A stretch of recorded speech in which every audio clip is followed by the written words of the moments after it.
literally, look, I always say you meet people before you meet them sometimes. Mhm. And being a fan of the show and me saying I wanna be on that show one day and my wife telling me I'm gonna be on that show one day, that became like you throw it to the universe. Yeah. And look, man, I don't know how it works, but everything I say I'm gonna do Mhm. happens. You know, I said a long time ago, man, I was watching the Chris Rock show. I said, I'm gonna be on this show one day Yeah. as a stand-up.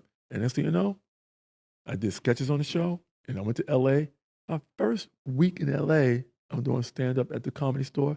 And I think Chris, Eddie, and somebody else was together in one booth at the show. And literally after the show, the next day, my agent was like, "Yo, Chris called. He said we want you to do stand up on the show, on Chris Rock show." I said, "What?"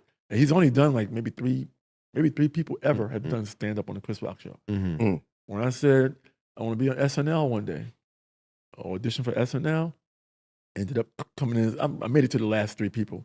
Keenan and Finesse made it, and Lauren Michaels called me and said, "We love what you did, but we picked Finesse and Keenan." Would you like to come in as a writer, JB? We'd love to have you. I said, yeah, I'll come in as a fucking writer. Shit. But I think I'm gonna get in there like a fucking Trojan horse. I'm gonna Right. get in that bitch.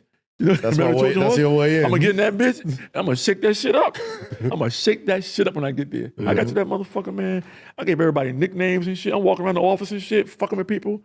And man, literally, you know, I got a chance to write on the show, do warm up on the show, do I did Conan O'Brien downstairs like 9 times on camera.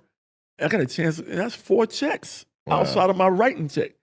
That's that New York hustle right there. Talk to him. And the same thing goes for Curb, and the same thing goes for Spider-Man Far From Home. I did a fucking commercial with Tom Holland for the Audi commercial because that's the car brand that was in the movie. And next thing you know, they called me to be in Spider-Man Far From Home.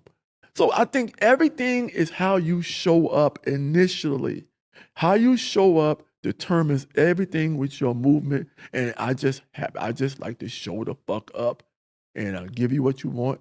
But at the same time, I'm gonna be comfortable doing what I do. But I can give you exactly what you want, you know,